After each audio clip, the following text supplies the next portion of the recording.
Neuroscience is the study of the brain, and in particular, how the brain gives rise to the mind.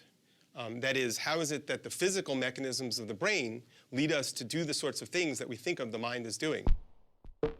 Can we see these physical mechanisms at work?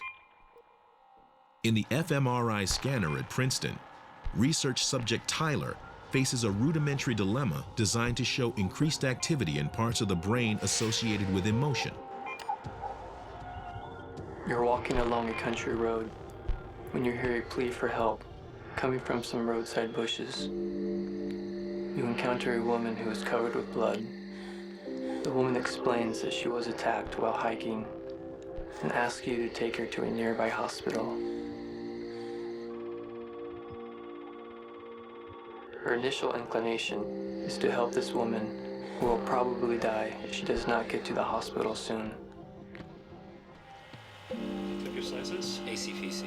However, if you help this woman, her blood will ruin your designer suit. Is it appropriate for you to leave this woman by the side of the road?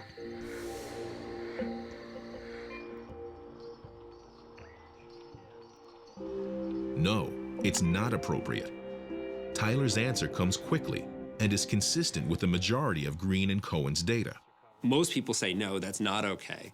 Well, my theory, developed with John Cohen and other people, is that on the one hand, we have an intuitive emotional response that makes us say, no, terrible, don't do that. And if you look at the brain data, that is lots of people answering lots of questions like this and averaging it all together, what you see increased activity in parts of the brain that are associated with emotion and what we call social cognition. Green and Cohen's findings suggest that if the woman were a faceless person on the other side of the world, dying in the Congo, for example, Tyler might have felt okay leaving her by the side of the road.